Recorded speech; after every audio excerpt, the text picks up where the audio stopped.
I have buried more people than I can rightly count, and I have watched a town turn on its own with less ceremony than it takes to shoot a lame horse.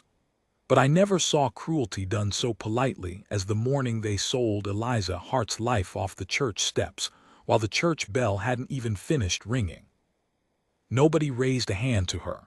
That's the part folks forget when they tell it now. There was no whip, no rope, no shouting. Just a clerk reading numbers off a paper, and a row of faces that wouldn't meet her eyes, and a little girl holding the hem of her mother's dress because there was nothing else left to hold. I was 40 feet away, leaning on a wagon, pretending to count nails so I wouldn't have to look. And then the man I worked for, a man who hadn't said 3 soft words in the 6 years since he lost his brother, set down the sack of flour he was carrying, walked into the middle of all that good Christian arithmetic, and did the one thing that no one in that town would forgive him for. I'm an old man now.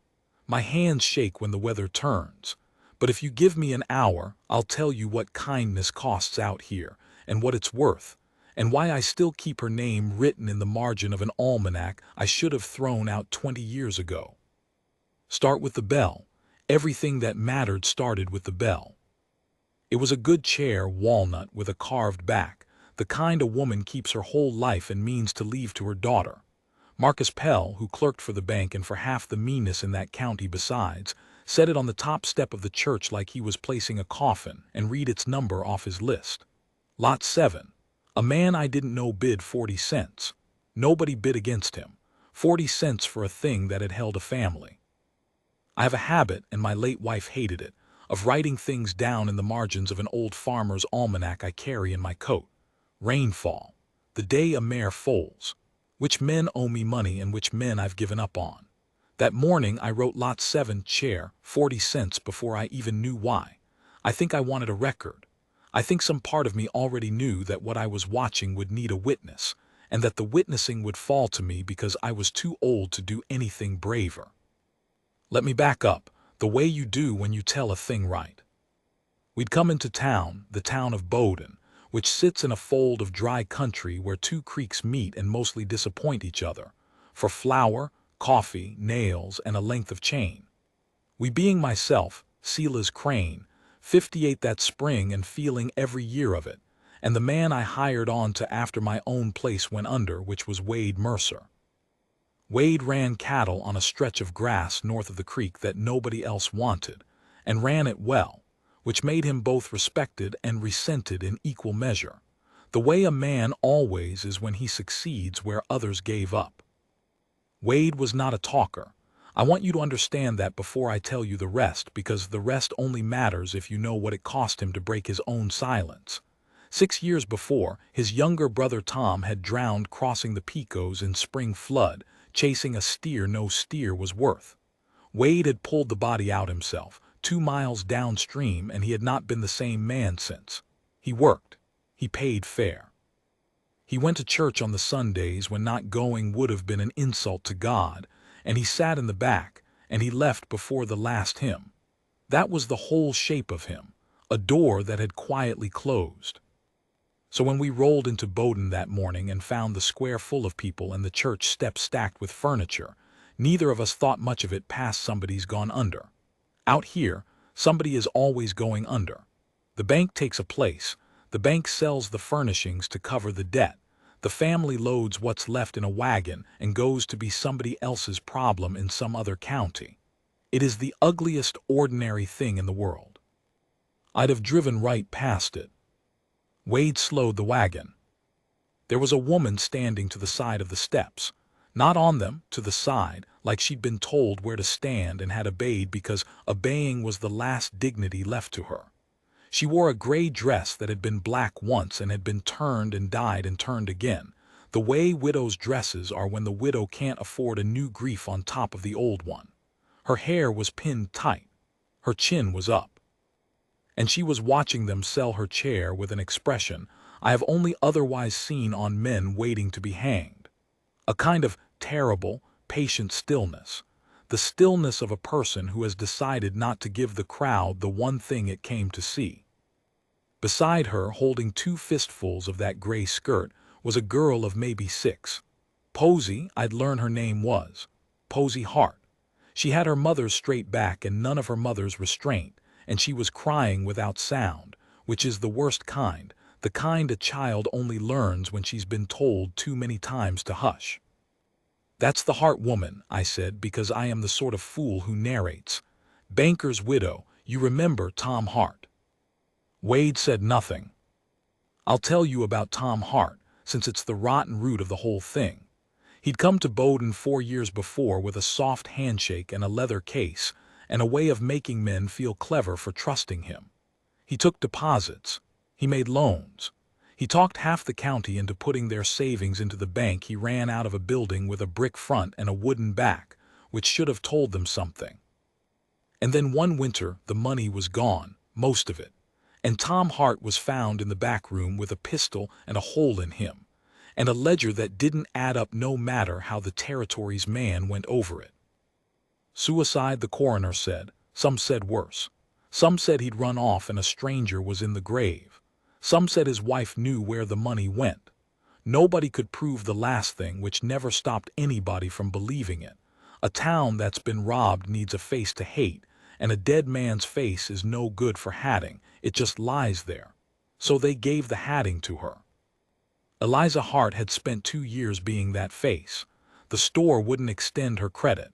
The other women crossed the street, the way you'd step around something on the boardwalk. The schoolmaster found a reason Posey couldn't attend. And when the last of whatever Tom had left her ran dry, the bank, the new bank, the men who'd taken over the wreck of the old one moved on the house, because she'd signed papers she likely never read in the days when signing papers was just something a wife did to make her husband look responsible in front of company. 2 years of that, and she'd stayed. That was the thing I kept coming back to, later in the almanac and in my own head on long nights. She could have left after the funeral and let the rumor chew on an empty chair. Instead she stayed and worked, taking in washing and mending for the few who'd let her, holding her chin up on a street full of people who decided she was a thief's widow at best and a thief at worst, raising a girl in a house that everyone was waiting to take. Endurance. I have heard preachers use the word in the soft, useless way they use most words. I'd never seen the thing itself naked, until I saw it standing in a gray dress beside a stack of furniture, not crying, while a clerk sold her chair for 40 cents. They got through the chair. They got through a chest of drawers, a butter churn, a framed picture nobody bid on because a stranger's dead relations are no use to you. Marcus Pell read each lot in the same flat voice, and the same handful of men bid the same insulting handful of coins, and behind it all the crowd murmured, and I understood after a while that the crowd had not come to buy. They'd come to watch. They'd come to see the thief's widow stripped down to nothing in the public square, because there is a hunger in people, in good people who go to church and feed their children and would tell you they are kind, a hunger to see someone laid lower than themselves. It is the oldest hunger there is. The auction was just the excuse. Wade had set the wagon brake. I hadn't noticed him do it. "Stay with the team," he said. It was the most he'd said unprompted in a week, and the tone of it lifted the hair on my arms. I want to be honest about my own self here, because this is a true account, and a true account doesn't make the narrator the hero. I did not follow him. I stayed with the team like he told me, and I told myself it was because somebody had to mind the horses, and the truth is I was afraid. Afraid of the crowd. Afraid of being on the wrong side of the whole town. I was a hired man with no land and no name worth defending, and I had learned the hard, cheap lesson that you survive out here by not being noticed. So I minded the horses, and I watched. Wade walked into the open ground in front of the steps. He was not a large man, but he carried himself the way men do who have done their own labor every day of their lives, and the crowd parted for him without quite deciding to. Pell looked up from his list. There was a lull, a real one, the murmur dropping away, because everybody knew Wade Mercer, and everybody knew he didn't come to things like this, and a man who breaks his own habit in public makes a crowd nervous. Pell, recovering, found a smile. "Mr. Mercer, didn't expect you. Something catch your eye, we've a fine." "What's the debt?" Wade said. Pell blinked. "I'm sorry." "The debt on the house, the whole of it. What's the number?" Now there was no murmur at all. You could hear the church bell's last hum if it was still there, or maybe I only imagine I heard it. Pell looked at his papers like the number had personally betrayed him. He named a figure. It was a large figure. It was the kind of figure that buys a good piece of land or a small herd, and Wade Mercer had built his whole life one careful dollar at a time and did not throw such figures around. "I'll cover it," Wade said. "I have turned that moment over so many times that I've worn it smooth, and I still can't tell you exactly what was in his face because his back was to me. But I can tell you what was in the crowd's. Shock first, then something uglier. Because here is the thing about a town that has decided to be cruel: it does not thank the man who interrupts the cruelty. It resents him. He has held up a mirror and nobody asked him to." A voice came out of the crowd. "Buying yourself a housekeeper, Mercer." And there was laughter, the low, dirty kind, and I saw Eliza Hart's chin come up another half-inch, which I would not have thought possible, and I saw the color go out of her face and then come back into it in two hard spots high on her cheeks. Wade turned. Not fast. He turned and looked at the crowd, and he found the man who'd said it, a freighter named Doyle, big and red and pleased with himself. And he looked at him long enough that Doyle's grin went sour and slid off. And then Wade turned back to Pell as if Doyle had never existed, which was its own kind of answer. "The debt," Wade said again. "Today. I'll come to the bank within the hour. Stop the sale." And then this is the part I wrote down that night, in the margin by the planting tables, because I never wanted to lose the exact shape of it. Wade walked past Pell, past the furniture, and he stopped in front of Eliza Hart and he took off his hat. Just took it off and held it against his chest, the way a man does at a graveside or in front of something holy. In front of the whole starring town. In front of the woman they'd spent 2 years grinding down. "Ma'am," he said, "I've got grass and water and an empty house north of the creek. My foreman's wife passed and I never could keep the place fit." That last was a lie, or close to one. I was his foreman and I'd never had a wife in his time, but I understood he was building her a door she could walk through without it being charity, and I held my tongue. "I'd be obliged for the help. There's a room for you and the girl. It's honest work and honest wages." Eliza Hart looked at him. I was too far to see her eyes, but I saw the long pause, and I have come to believe that pause held more than the whole rest of the day did. Because consider what he was offering, and consider what she had every reason to hear in it. She'd spent 2 years being told by every glance on that street exactly what men thought a thief's widow was good for. Doyle had just said it out loud. And here was a stranger, hat in hand, offering her a roof. And how was she to know that the roof didn't come with a price the town had already named for her? She did not answer right away. That's what told me later what kind of woman she was. A desperate woman grabs. A proud woman refuses. She did neither. She stood there with her ruined dignity and her crying daughter, and she weighed it, the offer and the man, looking for the catch the way you test ice before you trusted it with your weight. "And if I say no," she said. Her voice carried, she made it carry. She wanted the crowd to hear that she still had a no to give.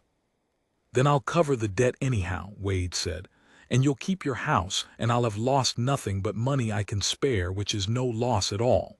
He paused. "But the offer stands either way." Somewhere in the crowd, a woman started crying. I never found out who, and I've always wondered if it was shame. Posey had stopped her silent weeping and was staring up at this strange hatless man with the open, terrible hope of a child who has not yet learned to stop hopping. Eliza Hart looked down at her daughter, then back at Wade, and something happened in her face that I was too far to see and have spent 20 years imagining. "Put your hat on, Mr. Mercer," she said. "You'll burn." It doesn't read like a yes, but it was one. He put his hat on, and the crowd, robbed of its show, began to break up, and the meanest of them found Doyle and gathered around him to decide already how they'd make Wade Mercer pay for embarrassing the lot of them. I drove the wagon around to the bank and waited while Wade went in and came out lighter by a number that made my chest hurt. Eliza and the girl rode in the wagon bed on the way out, perched on the recovered chair and the chest of drawers, with the butter churned between Posey's feet. Nobody spoke for the first mile. Then Posey, who had been studying me with great seriousness, said, "Are you the foreman whose wife died?" And before I could answer, Eliza said, quiet and dry as the road, "There's no dead wife, Posey. The man made it up so I could keep my pride." She looked at the back of Wade's head where he drove. "I'm not a fool, Mr. Mercer. I just didn't want to embarrass you in front of your friends." "They're not my friends," Wade said. "No," she said, "I don't suppose they're anybody's." And that was the first time I heard either of them say something the other one held onto. I know because I watched Wade's shoulders, and they came down half an inch, the way a man's do when he stops bracing for a blow that isn't coming. What none of us knew, what I didn't write in the almanac because I didn't yet know to fear it, was that a rider had already left Bowden heading east. And the man he was riding to fetch had a claim against the name of Hart, and a reason to want Eliza found, and the patience to wait until she had something worth taking before he came to take it. But that's the second part. For now there was just the wagon and the dry road and a churn between a little girl's feet, and a man and a woman not looking at each other so carefully that even an old fool could see it. I'd lived in the bunkroom off the barn the whole time I'd known him, so I'd never had cause to study the main house clothes. Now I did, because Eliza Hart studied it the first morning with the flat, assessing eye of a woman taking inventory of a battlefield, and I found myself seeing it through her. It was clean. Wade was not a slob, but it was a clean like a held breath. There were no curtains. There was one chair pulled up to one end of a table built for 6. On the mantel, where a man keeps the proof that he's been loved, there was a single daguerreotype, tin-framed, of 2 young men squinting into a sun 20 years gone. Wade and Tom Mercer, brothers, one of them drowned. That was the whole museum of his heart, that one picture.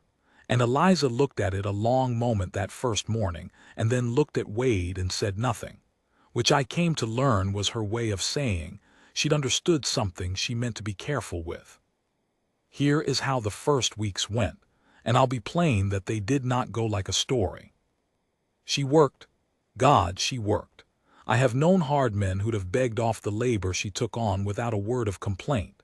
She scrubbed that house down to the grain of the wood.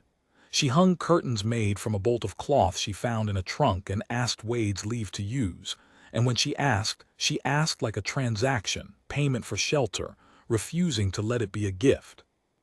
She put up preserves from the wild plums down by the creek that Wade and I had let rot every year because neither of us knew what to do with them. She cooked, and the first hot proper meal that came out of that kitchen, I am not ashamed to say I near wept, an old bachelor and a widower both of us, sitting at a set table with a child saying grace. And she held everyone at arm's length while she did it, especially Wade. You'd think the gratitude would have flowed easy.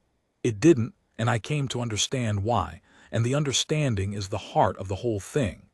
Eliza Hart had been bought out of a public square. However gentle he dressed it, however much he insisted on the fiction of honest work for honest wages, she knew what the town believed she was. And she knew what it would cost her to ever believe she was anything else and be wrong. So she paid. She paid in labor and she paid in distance. She would not be in his debt past the wage because a debt is a door, and she had learned what comes through open doors. Wade, for his part, did the only thing a man like him knows how to do, which is to make himself useful and ask nothing. He fixed the loose step before she could mention it. He brought Posey a barn cat that had kittened, and pretended he needed the kittens homed and was doing himself a favor. He started coming in for the noon meal instead of eating cold in the field, and he'd sit at the far end of the long table, and the two of them would pass the salt and the bread with a politeness so careful it about killed me to watch. The breaking of it when it came through the girl. It usually does. Posey had nightmares. The first week I'd hear her, faint across the yard and hear Eliza's low voice settling her. But one night there was a storm, a real one, thunder cracking right overhead, the kind that makes grown horses scream, and Posey came apart. I heard it from the bunk room and I lay there useless, an old man who doesn't know what to do with a frightened child. And then I heard Wade's door and his boots in the yard, and I got up and looked out. He'd gone to the barn, not the house. And when the next crack came, he was leading out his oldest, calmest gelding into the rain, and he brought it around under the eave by the kitchen window. And I understood, watching, that he meant for the child to see that the animals weren't afraid, or to give her something to look at that wasn't the dark.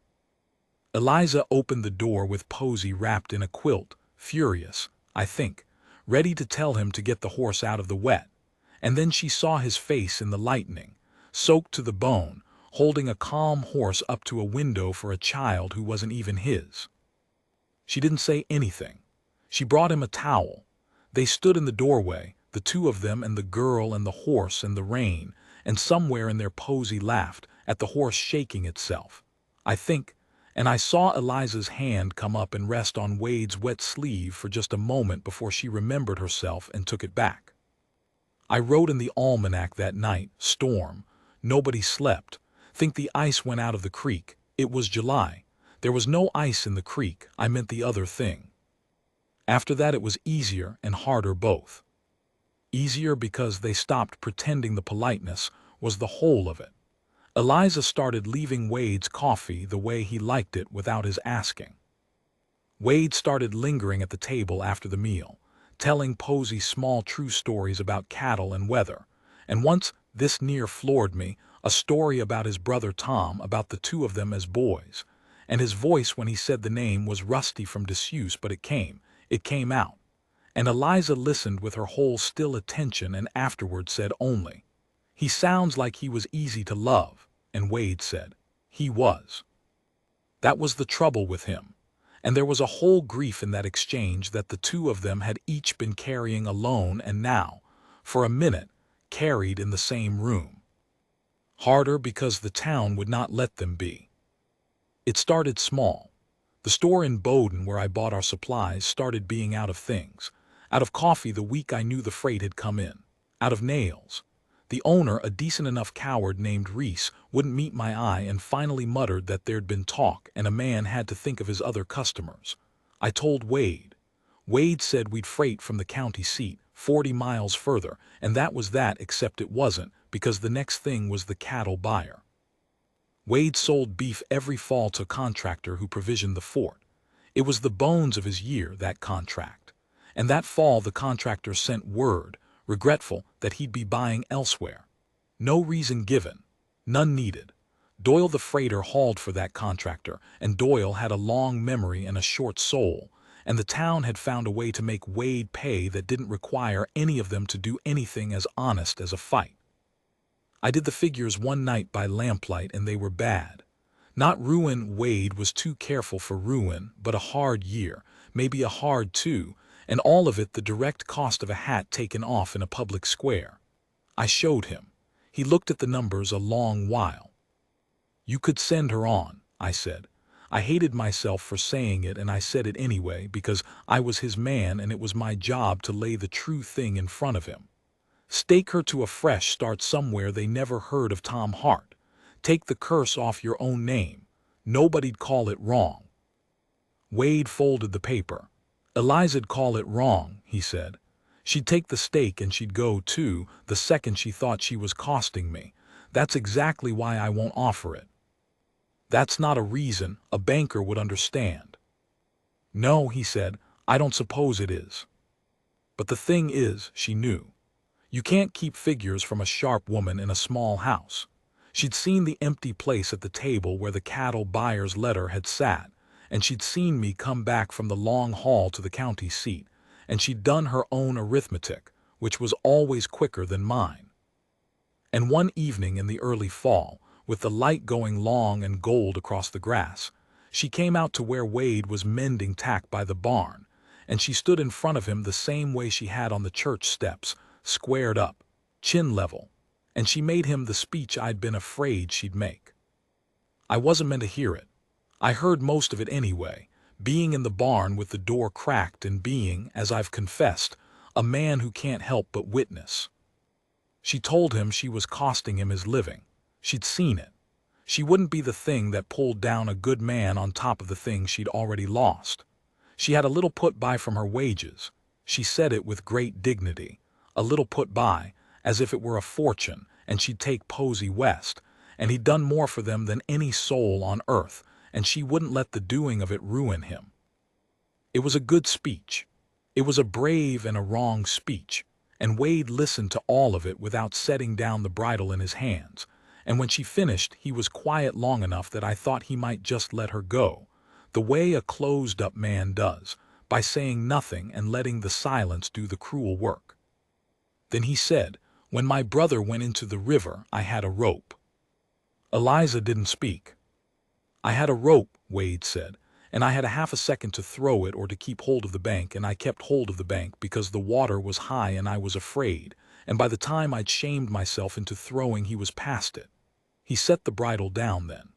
"I've spent 6 years being a man who held onto the bank. I am done being that man. You want to go, I'll drive you to the train myself and I'll grieve it, but don't dress it up as a kindness to me. The only thing in this world that ruined me now is standing on the bank again while something He stopped. He was not a man who finished such sentences. "The cattle are just cattle," he said instead. "Let them have the cattle." I have heard men say a great many words to women. I never heard any of them say a truer thing. And Eliza Hart, who had stood dry-eyed through the sale of her whole life, put her hand over her mouth and turned half away, and her shoulders shook once, twice, before she got hold of herself. She didn't go west. But she didn't fall into his arms either, because she was who she was, and because there was still the matter of what the town believed, which no horse in a window and no true word by a barn could wash off. "I'll stay," she said when she could, "through the winter. We'll see the year through. Through the winter." As if love kept a ledger too, and she'd only commit to the next entry. That was as far as it got that fall.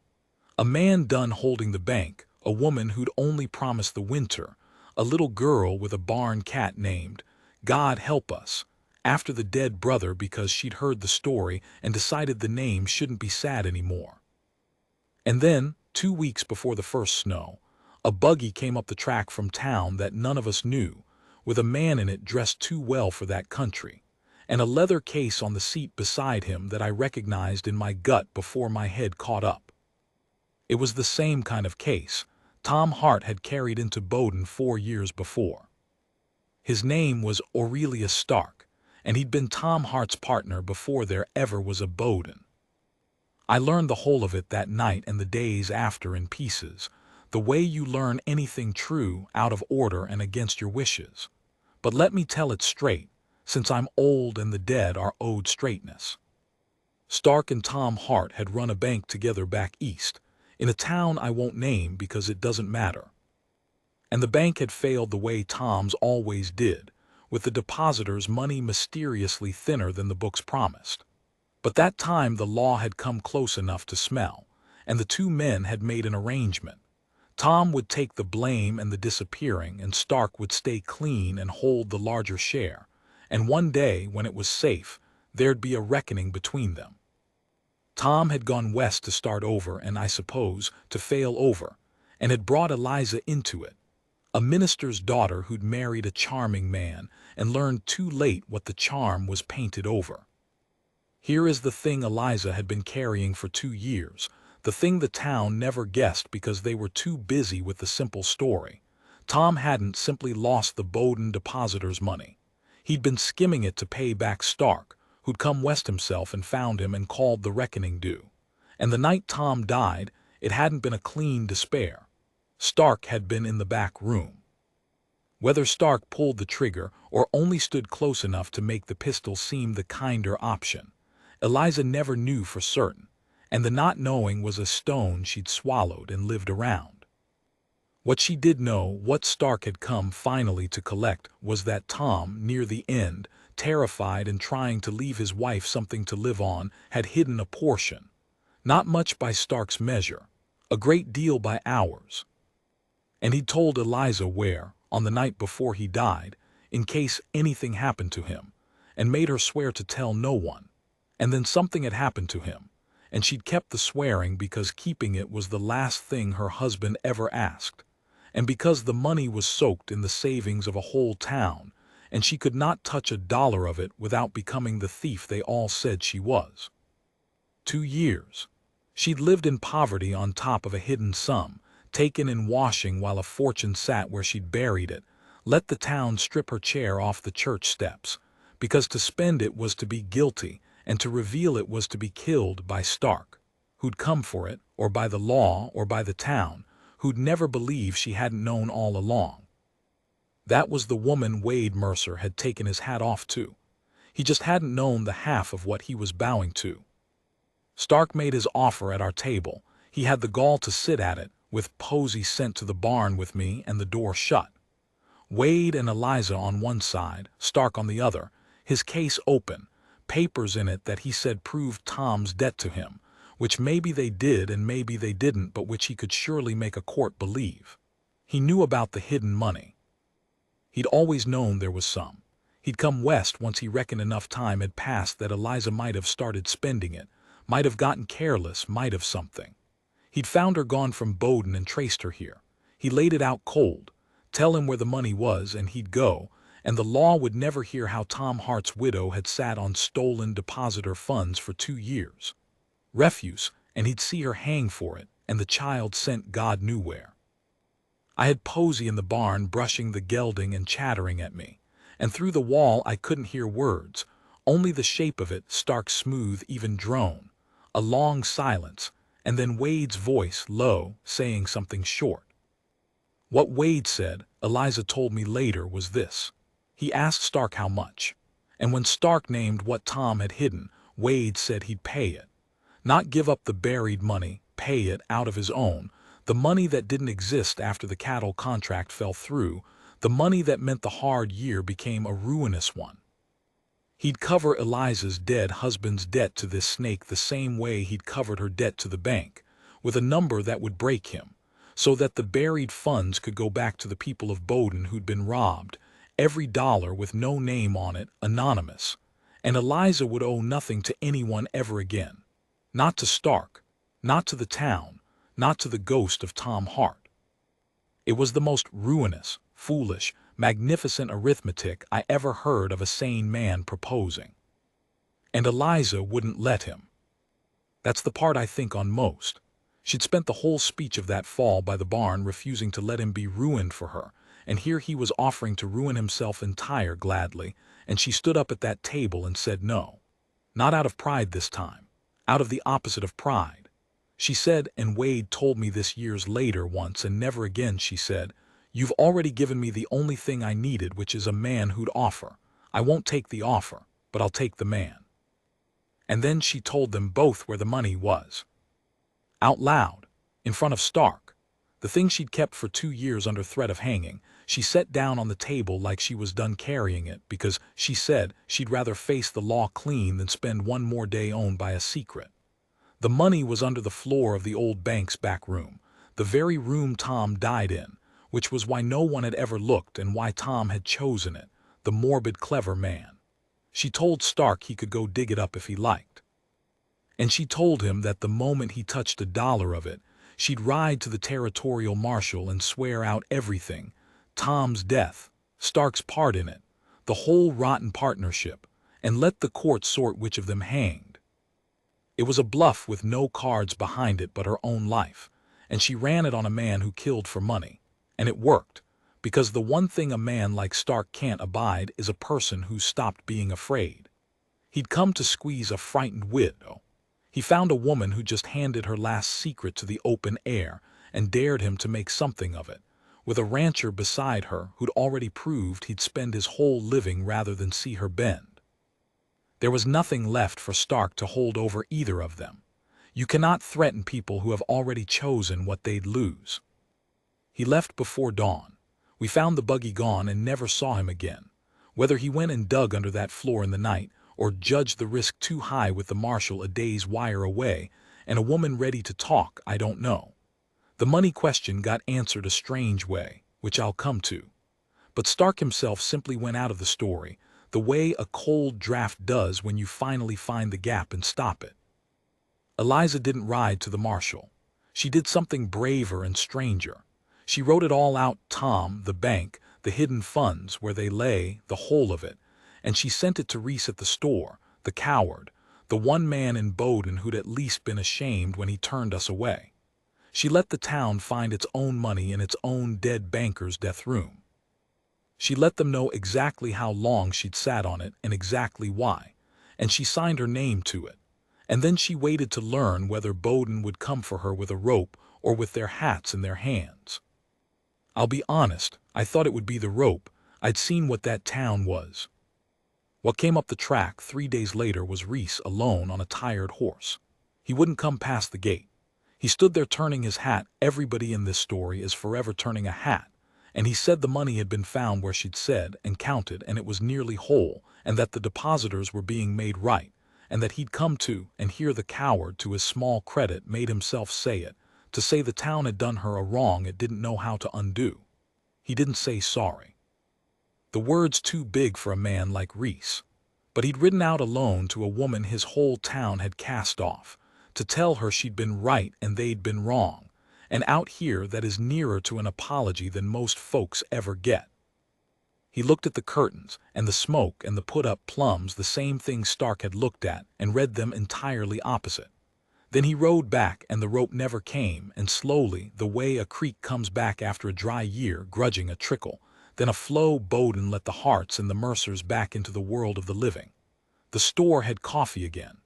The contractor, shamed by the story going round, made noises about next year's beef. None of it came in time to spare Wade the hard winter. The ruin was real, and we ate beans and pride till spring.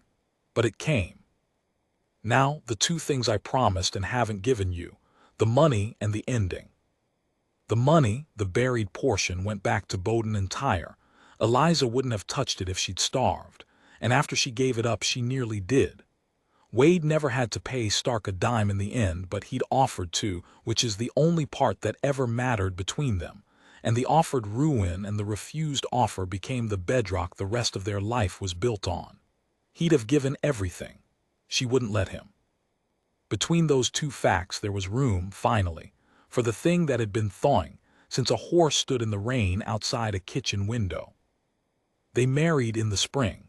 Not in the Bowden church. Neither of them could stomach those steps, but out at the ranch, under the cottonwoods, with a circuit preacher and myself and Posey, and the barn cat named after a drowned man, and not one soul else. And it was the finest wedding I ever stood at because every person there had earned it. I asked Eliza once, years on, when her hair had gone gray and Posey had children of her own, why she'd said it the way she had. I'll take the man. She thought about it the way she thought about everything, slow and exact. Because he took his hat off, she said, before he knew I was worth it. Anybody can love a person once they know the worth. He bared his head to a thief's widow in front of the whole town on nothing but a guess that I was more than they said. That's not love finding its reason. That's love deciding to go first. She looked out at the grass. I'd been waiting my whole life for somebody to go first. I wrote that in the almanac too. It's about the last thing I wrote in it. The pages after are mostly rainfall. Wade's gone now. Eliza too, this past winter, easy in the house with the curtains, with Posey holding her hand. I'm the last one left who saw the bell and the chair and the 40 cents, and I'm telling it now because a thing like that ought to be told by somebody who was there, before there's nobody. People ask me, when I tell it, whether the town ever truly made it right, whether Bowden ever became a kind place. And I always mean to give them the whole answer, the honest one about how a town doesn't change so much as get embarrassed, and how that's not the same thing, and how kindness out here is still a thing a man pays for in cattle and coffee and a hard winter.